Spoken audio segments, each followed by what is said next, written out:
அதற்கு மேலும் வலு சேர்க்கிற விதமாக இந்த சங்ககிரி தொகுதியில மிகப்பெரிய வாக்கு வித்தியாசத்துல திரு மணிகண்டன் அவர்களை நீங்க ஜெயிக்க வைக்கிறது செய்வீங்களா? வெற்றி உறுதியா?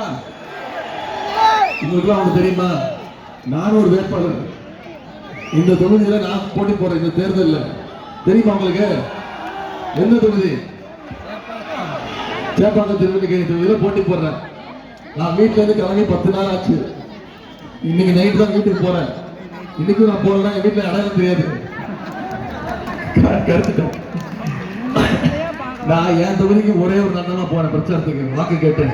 என் தொகுதிக்கு போகாம நான் சங்ககிரிக்கு வந்து திரு மணிகண்டன் அவர்களுக்கு வாக்கு கேட்கிறேன்னா என்ன அர்த்தம்? என் தொகுதி வெற்றியை விட எனக்கு சங்ககிரியில திரு மணிகண்டனுடைய வெற்றி மிக மிக முக்கியம். சேப்பாக்கம் திருவள்ளிக்கேணி தொகுதி வெற்றியை விட இங்க சங்ககிரியில மணிகண்டனுடைய வெற்றி மிகப்பெரிய வெற்றியா இருக்கணும். அந்த வெற்றியை உறுதி செய்வீங்களா? நான் உங்ககிட்ட சொல்றேன், நீங்க அத்தனை பேரும் உதயசூரிய சின்னத்துல வாக்களிக்கணும்னு முடிவு பண்ணிட்டீங்க. உறுதியா? உதயசூரிய உறுதியா? நான் உங்ககிட்ட கேட்டுக்கொள்வதுனா அடுத்த 5 நாட்கள் நீங்க பிரச்சாரம் பண்ணுங்க. நீங்க ஒவ்வொருத்தரும் யார் யாரெல்லாம் சந்திக்கிறீங்களோ